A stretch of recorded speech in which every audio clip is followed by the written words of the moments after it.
सर्वप्रथम मी अनेक आजपर्यंत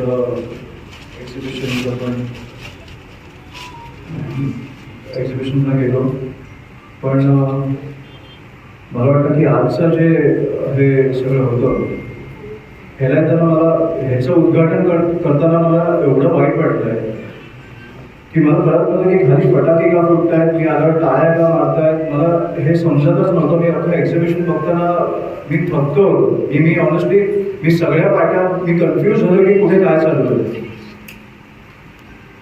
आणि मला वाटतं की ही आपल्या प्रत्येक मतदाराच्या गालाला एक कानफाट आहे.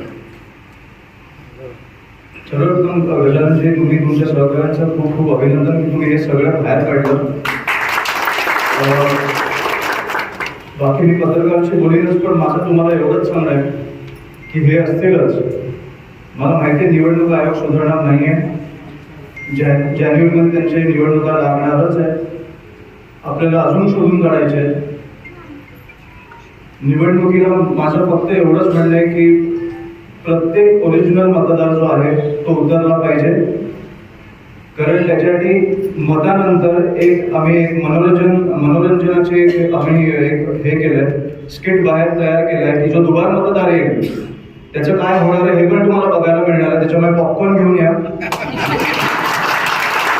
मतदान दिल्यावर तुम्हाला बाहेर जे बघायला मिळणार आहे ते अजून जरा मनोरंजक असणार आहे. त्याच्यामुळे जोरात उतरा.